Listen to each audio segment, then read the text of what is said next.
So to start off, I'm going to invite Michael to get us grounded in what the Sixth Amendment right to counsel means and what it is specifically that public defenders do. So as Cynthia mentioned, I'm with the National Legal Aid Defender Association. Just a quick bit of background, NLADA is the oldest and largest nonprofit membership association in the country dedicated to quality in and access to legal services for people who can't afford counsel. We represent public defenders, civil legal aid providers, as well as the clients of those programs and community advocates across the country. So the Sixth Amendment is essentially a collection of fair trial rights. Among them being the right to counsel. And so the Constitution says, in criminal prosecutions, the accused shall have the assistance of counsel for their defense. So what exactly does that mean? Gideon v. Wainwright, decided by the U.S. Supreme Court 62 years ago, said that someone has the right to counsel, the right to representation by a criminal defense lawyer, even if that person cannot afford to pay that lawyer. And Gideon required that states provide access to public defense services for people who are accused of crimes. 62 years later, however, we still have a constructive denial of the right to counsel across the country, including in Illinois.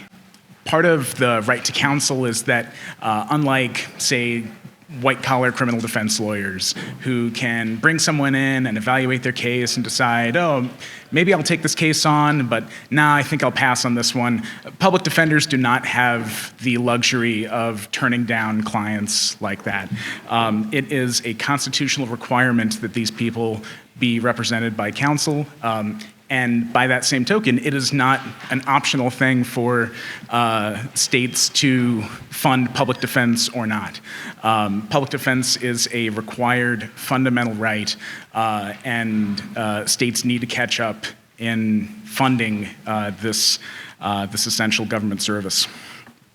So the right to counsel is not just having someone there to fill a seat and fill a suit next to someone who's accused of a crime. The right to counsel requires quality of defense representation. And so what we look for is zealous representation. That is fully representing the client's interests as they're going up just one individual against the overwhelming punitive might of the state, to represent that person and try to get them the best outcome they can for their case.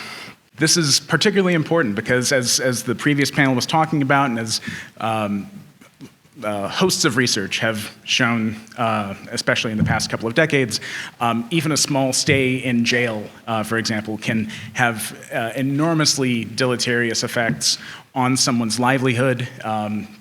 Even as short as 48 or 72 hours in jail can mean the difference in whether someone is able to keep a job, is able to keep the place where they're living, is able to sustain family connections that are necessary for day-to-day life. And so the public defender is the person who is standing between that person and sort of falling off the cliff in a lot of cases in terms of both case outcomes and life outcomes.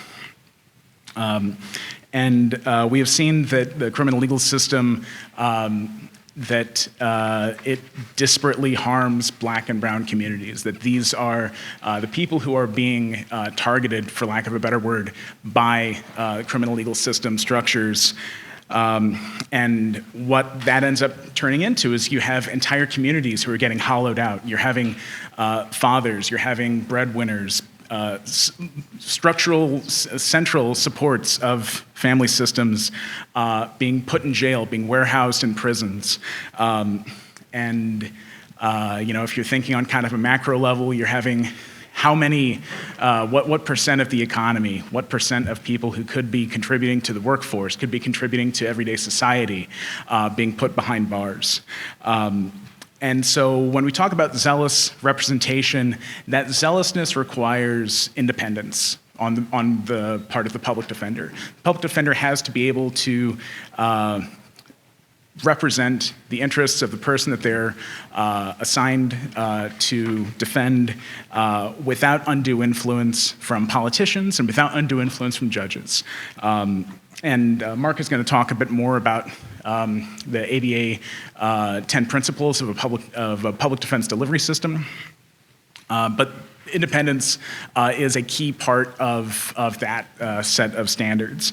And I'll just close out by noting that NLADA has a vested interest in public defender independence. It's an issue that we've been working on for quite some time. People who've been following sort of the happenings of public defense around the country may be familiar with attacks on public defender independence that have been occurring in states really across the country. Recently in the state of Connecticut, the chief defender was fired by the Public Defender Commission that was largely composed of non-defenders, largely composed of judges who decided to fire her sort of out of nowhere. In Louisiana, we've seen much more disturbing structural changes in the way that public defense is administered throughout the state, where instead of being answerable to a nonpartisan, diverse public defender commission, the local chief public defenders are answerable to a singular state public defender who answers only to the governor, who has been making it a point to ratchet up the cruelty and the sort of needless harm that the criminal legal system wreaks in Louisiana. So public defenders are really the bulwarks of liberty, and it is the job of state and local governments to make sure that defenders are set up for success in terms of being able to do their jobs, being able to carry out their constitutional duties. Thank you, Michael. So in everyone's conference folder, there is a copy of the ABA 10 Principles for a Public Defense Delivery System. And Mark, can you tell us a little bit about what the 10 principles have to say about the role of the judiciary, specifically in public defense? Yes, thank you. So essentially the ABA, we're a member-led organization, and twice a year the ABA puts out policy. It puts out a lot of policy. Often it is putting out policy in response to a specific thing that has happened, a judicial decision, something bad or good that happened in an individual state, and that can get a little confusing and overwhelming for anyone who's trying to sift through what the ABA actually says. So in 2002, the ABA had the smart idea to put together these 10 principles of a public defense delivery system that they don't tell you everything a public defender office should be doing, but I think we tried to get the 10 most important things, whittle that down to the 10 most important things you need to have a well-functioning office.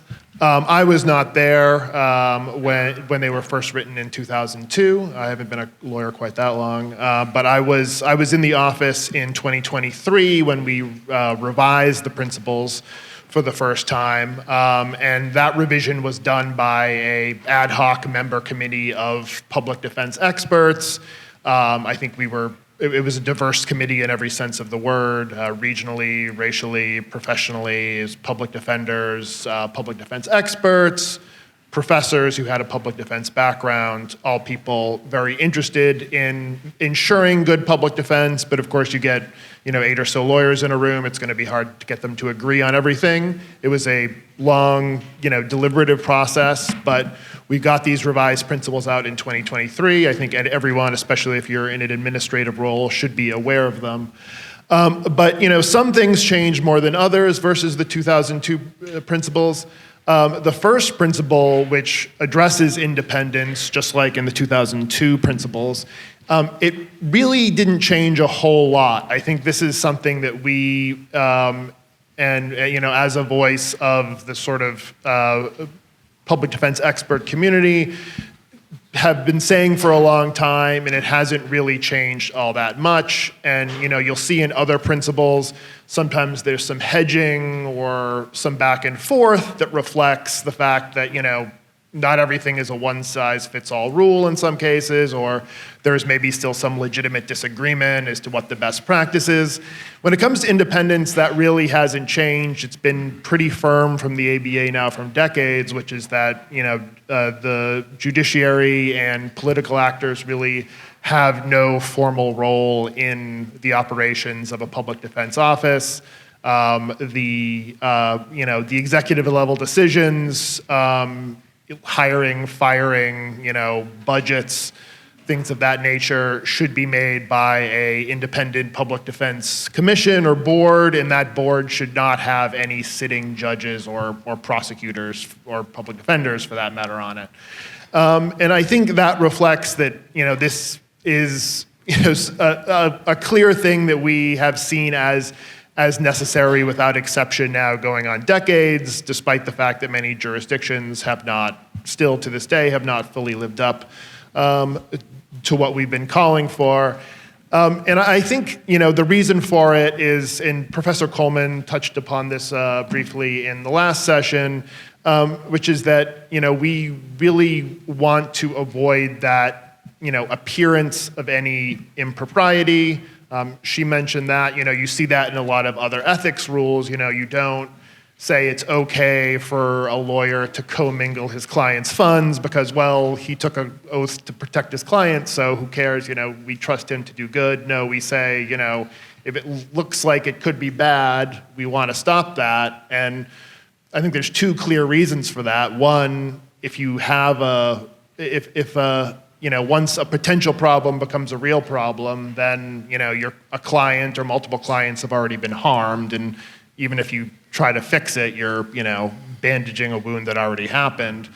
And number two, I think that appearance part is really important. A lot of the rules in the legal profession are built around, the idea that lawyers are, we have a place in society that is, I think, simultaneously very respected, but people are also very suspicious of us. And that comes with the territory of being a public defender as well. Reverend Dr. Copeland was talking about some of those bad perceptions that clients have about their public defenders. And of course, one of them that I'm sure many of you have come across is that your client tells you or asks you, you work for the state, you're working for the judge. And that is one of those things that's not entirely a misperception. You can kind of talk, if you're in a jurisdiction that doesn't have an independent commission, you can sort of talk around that, explain how you are individually, not caring what the judge says. You have a good boss, you might even have a good judge in that jurisdiction, but you can't really tell them, no, I don't work for the judge, because in a way you do. And then, that person who, that may be their only, it might be a 19-year-old in a shoplifting charge or something, and that may be their first interaction with the lawyer as a client. It might be the only interaction they have as a lawyer's client in their entire career, in their entire life, and now they're walking away from that interaction with this, somewhat correct belief that you as the public defender are working for the same person who, could be sentencing them or, potentially finding them guilty depending on the nature of the trial. And so, having this firm rule on this, I think, is really designed to prevent that. And I think, yes, it's true, many of you may work in jurisdictions where, you think, well, I don't have anything to worry about. My chief trial judge, he's, he understands public defense. He might have even been a former public defender himself. He always has the best interests at heart.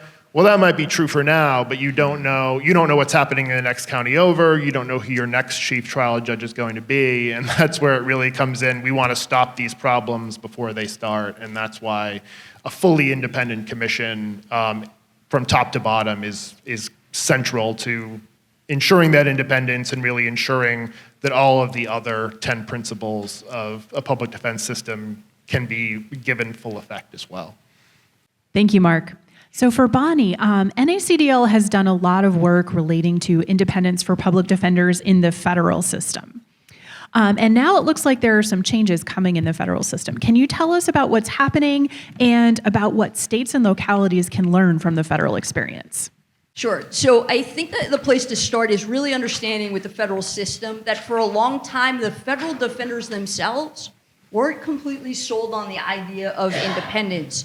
And as we talk a little bit about sort of the federal structure and how in a lot of ways it mirrors some things that go on right now in Illinois, what we can see from them is this evolution and this realization about the importance of independence. So, for those of you who may not be completely familiar with the federal system, the federal public defense system has a basic structure in which places have institutional defenders in one of two forms. So a traditional federal public defender office like we might normally see or a community defender office. So the distinction is a community defender office is given a grant, they have an executive board, and that board then selects the leader of that public defender office. A federal public defender's office, the federal defender, is chosen by the circuit judge. So in this case, the judge from the Court of Appeals, but basically with the input of the local district judges. And then that work is supplemented by CJA lawyers, so private attorneys who are taking court appointments. The judges are very heavily involved in a lot of that structure. They make decisions about who leads those offices. They make decisions about the plan that's in place, so how cases are going to be divided between the private bar and the public defenders. They make decisions about the vouchers, how those attorneys are being compensated and paid. And they're making decisions often about staffing as well in those offices. So back in 1964, when the CJA Act was put into place and set up the federal public defense system, they started with just court-appointed attorneys, and about 3 years into it, they came in and they said, we want somebody to evaluate the system and really see is this functioning in the way it was intended. So they actually had a Chicago guy, not from Northwestern, unfortunately, I guess, but a Chicago guy nonetheless, Dallin Oaks, who did this evaluation. And he came in and he said, look, you guys should add institutional defenders. It's a core functional thing that's going to make your system better. And you should talk about independence, but not right now. And the reason that recommendation came in and said, but not right now, is because they said, you know what, this is a fledgling system. It needs these protections. It needs all these things that we hear a lot about when we talk about why judges often get themselves involved with public defense in a way that they're not involved with prosecution. And so they went in, they put in these federal public defender offices, and they said, we're going to review this system again regularly. And regularly for them meant 20 years. So 20 years later, they went back and they looked at the system again, and they brought in Judge Prado, who was from Texas, who came in and he said, we want an evaluation of the system. We want to see where we are with its effectiveness. And Judge Prado looked at the system. They put together a committee. They studied the system for about 2 years.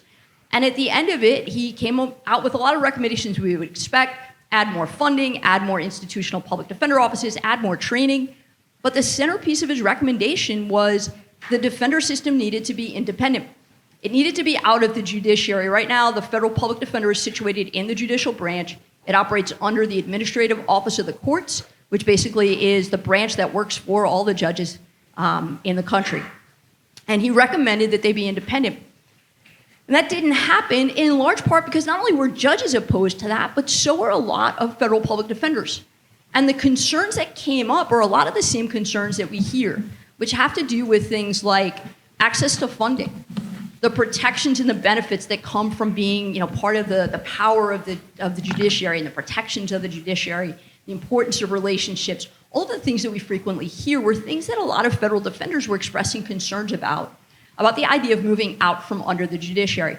At that time, the panel again agreed they're going to review the system in 7 years. So again, 20 years later, no evaluation had happened, and we at NACDL had been hearing a lot from defenders, both institutional defenders that were having issues with the ways they were operating their offices, with CJA attorneys who were having their vouchers cut, often for arbitrary reasons or no reasons with no protections, and really that kind of sense of an inability to speak out or do anything about it because the judges had such a direct impact on their structure. And that was coupled then with sequestration, which for those of you, this may not be as familiar, but the courts went in, there wasn't funding, and they started not only cutting vouchers, they stopped paying panel attorneys. Federal public defender offices had to furlough attorneys. It's really a massive problem. And so we came in and we started looking at the system. Over the course of about 18 months, we met with representatives from every circuit, from 49 of 50 states. We looked at thousands of documents. We interviewed about 130 people. And we, including folks from the AO and judges, and we really started to look at this core question about independence and what it meant. And what we started to see was this shift from defenders away from being so concerned about moving out of the judiciary, and this importance really of establishing that independence that had been called for pretty much from the outset of the system. And so as we started our work, one of the things we did is we came in, we started to make recommendations, one of which was that there needed to be this evaluation of the system. And as true to form, judges often like to do, they came and swooped in and said, no, not a problem, we're gonna go ahead and do that, you don't need to push for that issue. So they commissioned this, again, another study. This one, they always are named after whoever is doing the report. This was named after Judge Cardone, also out of Texas. And Judge Cardone's committee, again, about 18 months of study, and they came out and they said, the judiciary has served defenders very well. It gave them a safe harbor when they were forming. It gave them these protections. But the reality is the system is long overdue for independence, that defenders needed to move out from under the judiciary, that the conflicts and the concerns that were happening were rising, that no matter how good the individual judges might be, the system was so structurally flawed that the solution has to be independence. And Judge Cardone came in and they recommended independence, and they said, but we realize that's not an easy bridge to cross. That's a very big step. And so they put together 35 interim recommendations. The Judicial Council, which then oversees all of this for the judiciary, came in, they looked at those recommendations. They decided that of the 35 that were recommended, they were gonna act on 19 of them and issue recommendations for those 19. That did not include independence. They shelved independence and said, let's see if the 19 just make things better. Recommendations about things like how vouchers were going to be approved, increasing transparency, increasing some of the protections. And so those went into effect 2019. The Cardone report came out. 2020, the judiciary voted on a lot of those recommendations. And then in 2023, they commissioned another study to see how well they were doing. And so they hired in some folks to come in from the Federal Judicial Center to evaluate things. Those folks looked at almost 400,000 attorney vouchers. They surveyed about 4,200 CJA attorneys. They spoke to federal defenders. They spoke to judges. Their conclusion was those interim recommendations did almost nothing. Because the reality is each judge was an independent person. They would refer to them as fiefdoms. And I think, we often say that. Those judges were making their own decisions anyway. And so they came back to the fact was, the only solution was going to be independence.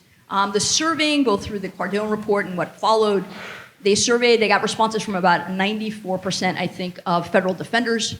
84% of that 94%, which if somebody was good at math could tell me what that number is, but let's just say almost all right, that in my math lane, that's almost all, said that they supported independence. And that was a really seismic shift that's gone on. And a lot of the things that they came to about why they were supporting independence now when they hadn't before was that they were looking, even if they were having good things with their judges, it's like Mark was saying, even if you have something good in your place, they were seeing that that wasn't true everywhere. They were seeing places in which defenders were being pressured to hire former clerks from the judge or to not hire somebody that the judge didn't like. That they were being pushed about things like access to funds and experts. That they were feeling that they couldn't speak out on issues that were important to them.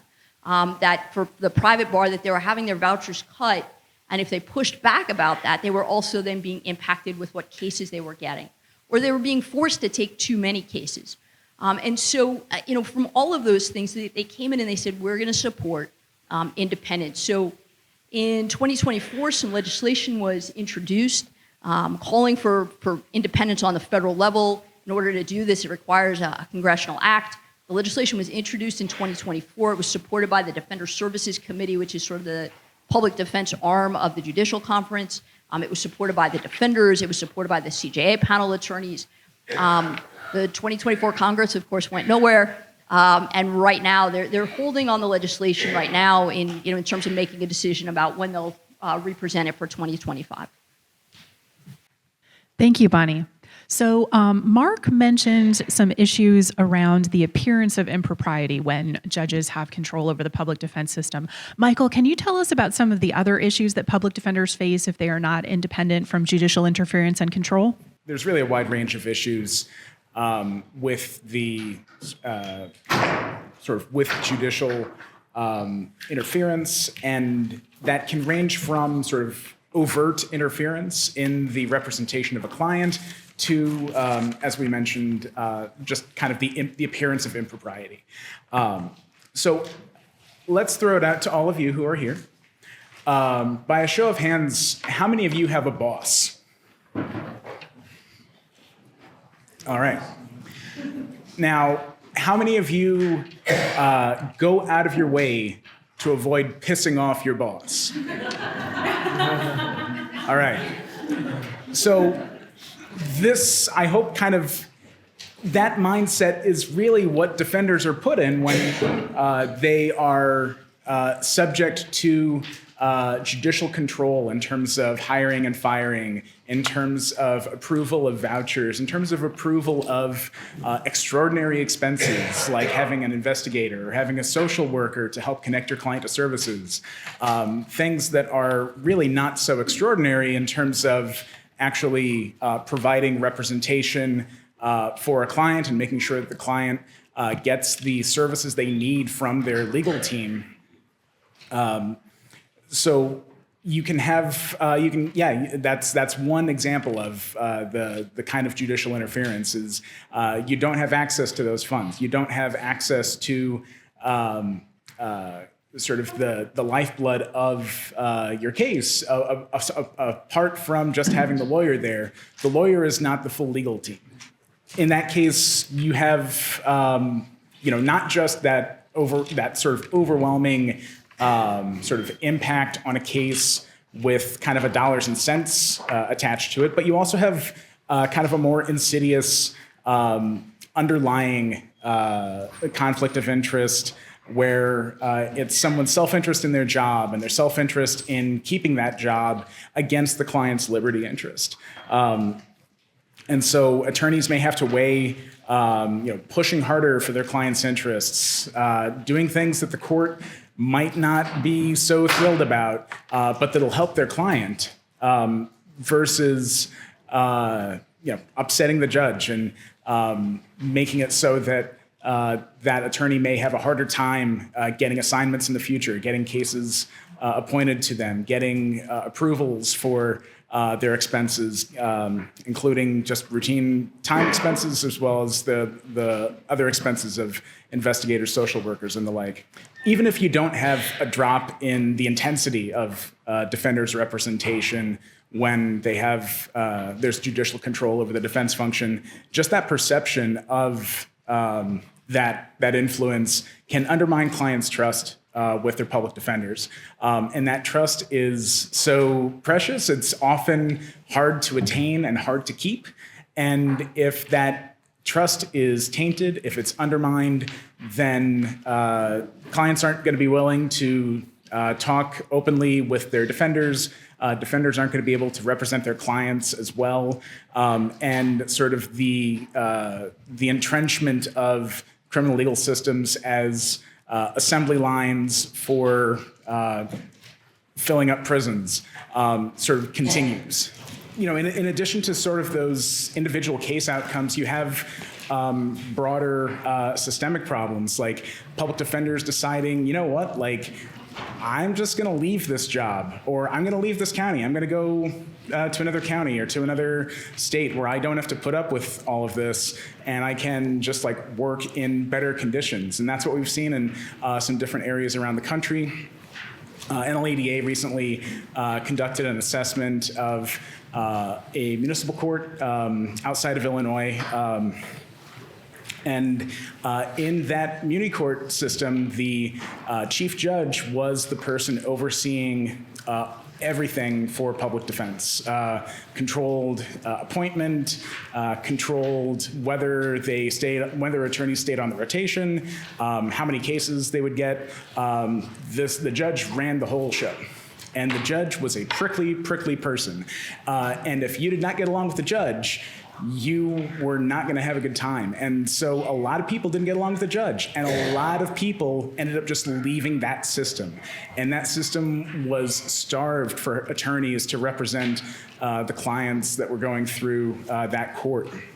Even if you do have good judges, we did another assessment in Eugene, Oregon, where the municipal court had some really fantastic people working in there. They had a really good chief judge, they had a really good court administrator, people who believed in the importance of indigent defense and public defense, but their structure was still such that the judge ran the show. And as Mark was alluding to earlier, it's good if you have good people in those roles for now. But what about the next judge? What about the next court administrator? What about having people in those roles who will make things worse for the whole system? And so part of what we're talking about is not just relying on the good fortune of having well-intentioned, good people in those roles, but having systems that will help to preserve clients' Sixth Amendment rights and preserve zealous representation, even if you don't have people in those roles who are ticking off every single box in terms of best practices. And so, yeah, that in a nutshell is kind of why, another reason why having a buffer is really necessary between the judicial function and between the public defense function.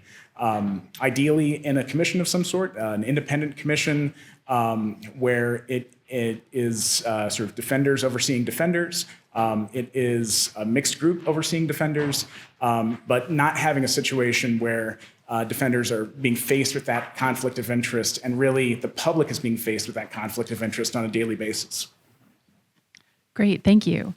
I'm going to toss it over to Bonnie now. In your experience doing technical assistance and TA across the country, what are the typical objections to change, such as structural change, implementation of standards within a public defense system, and how do you see those resolve over time? So I'm going to go a little sort of in the land of or whatever other question I felt like answering. I think the reality is this. When we look at state systems, when we look at federal systems, they all share a lot of these same kind of common issues. And I'd start with this because I feel like I'm in a place where it is totally appropriate of this time of year to give a little baseball analogy. Judges often talk about themselves as the umpire, right? I'm here to just call the balls and strikes. And I'd ask those of you to then think, how often does that umpire then also pick the manager of the team, or make the starting lineup, or decide when to pull a pitcher? That's what's happening right now when judges are involved in public defense, right? They are putting their fingers into the defense function. And while we can think about how often maybe I have a good judge, and this is often what we hear, right?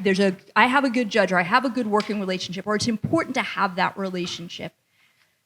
The fact that you have to have a good relationship with your judge to be able to do your job is the first indication about why the judge should not be in control of your job.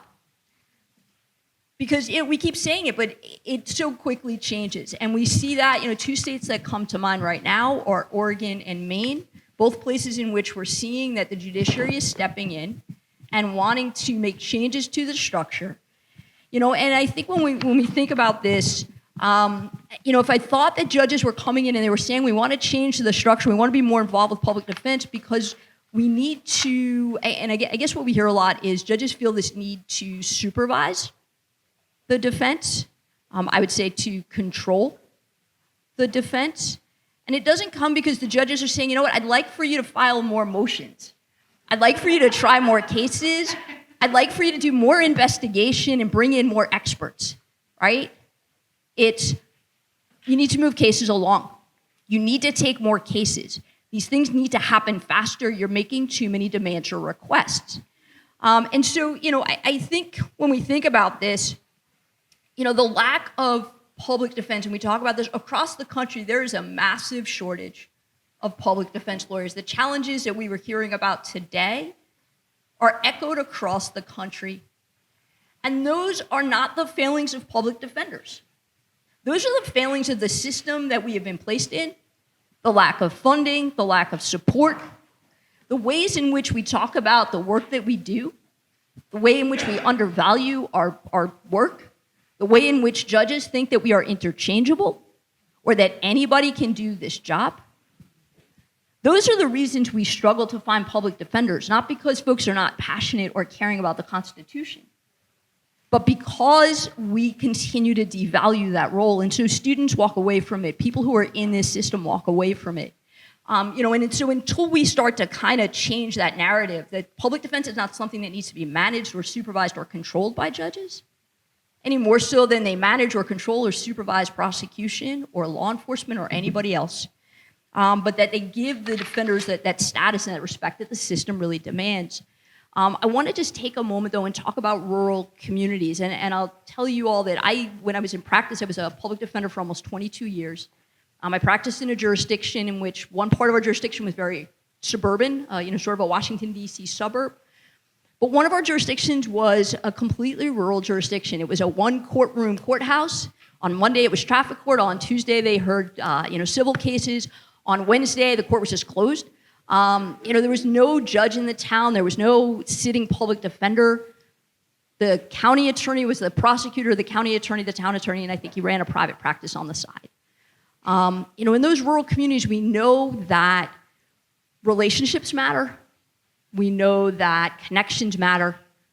And that's really a double-edged sword for rural communities because those relationships and connections can be really valuable. They can also, though, go really south. And when they do, some of the things that Michael and Mark were talking about are the things that we see happen. And so that ability to bring in state control and to have, and I use control really loosely, but to have a state system, it provides protection, we know, for those attorneys. We know that it gives them a safe harbor.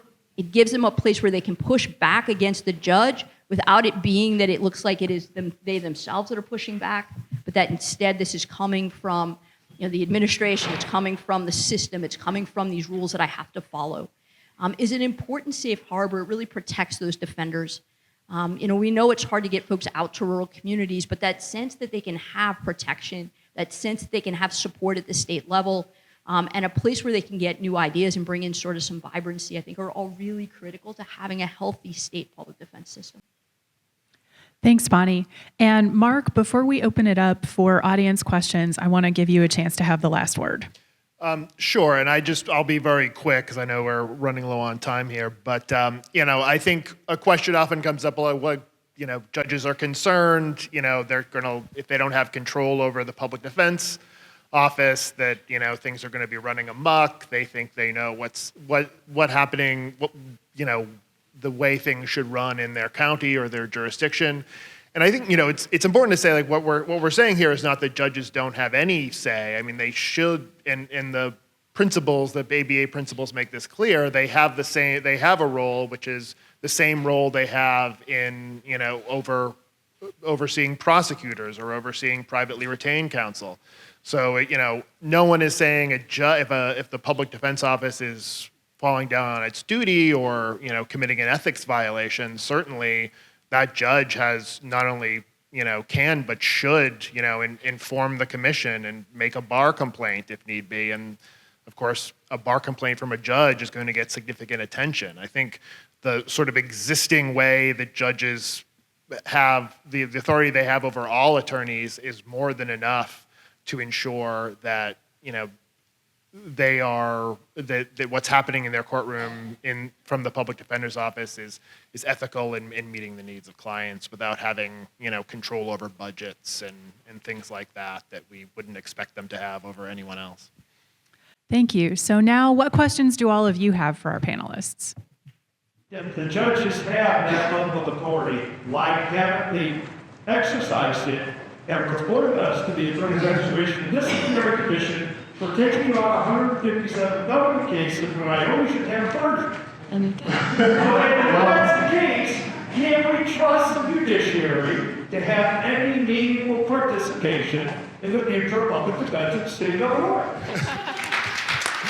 I appreciate that, and I think that gets, to what Bonnie said with the kind of control that judges are often looking for is often not the control that would address things like that, and I think that's right. I mean, judges see themselves as administrators in these roles, and they see their role as often, I'm not speaking to every judge here, I think there are some judges who really do care about public defense, but they see their role as moving the cases through, and that is your job as public defender, and they are not interested in hearing, your complaints about workloads, and that is a serious problem, because I think while certainly we do want, if judges do see impropriety, we want them to report it regardless who it's coming from. There's a disincentive for them to report it when it's going to make their life more complicated. And that, again, is where that, that inherent conflict of interest comes into play when the sitting judge in the county is also your boss as public defender. I find myself hearing all of this and realizing that we're talking a lot about federal protections in the Constitution and feeling like, is it just me that is realizing this urgency of having a state level protection in a moment when maybe the Sixth Amendment is not enough? I don't think you're wrong to have that concern. There has been concern in the public defense community about the resilience of Gideon v. Wainwright with the current Supreme Court that we have, U.S. Supreme Court. And yeah, state level protections are going to be necessary. The right to counsel is written into state constitutions across the country. And so it's not that there's no safety net, but a lot of the sort of federally mandated safety net, I think, is at risk in a way that it hasn't been in the 62 years since Gideon. Not so safe. Right. You said something in the beginning that really put something on my heart when I heard you say that public defenders have that stigma where the clients hear that they work with the state's attorneys and the judges. And they like 19 and they walk away with that in their mind, right? So I want to know, is there anything being said to these clients when they walk away? They can walk away knowing that that public defender is going to represent them to the fullness, regardless of their working with the judge. So I'm going to tell you that, the place that starts is with the defender's actions. The fact is we can tell our clients, I work for you, right? I think every public defender who's had this conversation with a client says, I don't work for the judge, I work for you, I'm here for you. But the way we say it best is in what we do.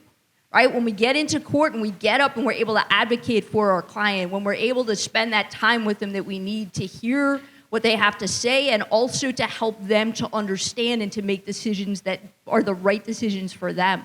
And all of that requires us to have that independence to know that I can tell the judge, yes, judge, I do need that money for that expert. Yes, judge, I do need to see my client 10 times. Yes, judge, I do need more time to look at that discovery. And when we don't have independence, it creates that core tension for us. Because that ability to do what my client 100% needs from me, to know that the person who is there for them and not for something else, requires me to have the independence to be able to do that job. And I think, that's that core tension. I think every defender in this room has faced this challenge and knows that we give our heart and our soul to our clients, but it is not an unfair criticism for the client to feel like you work for the judge. Right? Because even if the judge didn't pick me, even if the judge didn't run my office, the judge is the one who said when they came into court, this is who your lawyer is going to be, or this agency is going to be your lawyer. And often we even hear the judge thinking they're helping us, right? And they kind of give us that voucher. They're a good lawyer, right? Or they're going to work for you. That's about the last thing I need. Right? But it comes back to that independence is what gives the defenders that ability, I think Mark was saying it, that appearance starts with knowing that the defender doesn't work for the judge in every sense of the word. And Bonnie, I think you have wrapped up our discussion on a perfect note.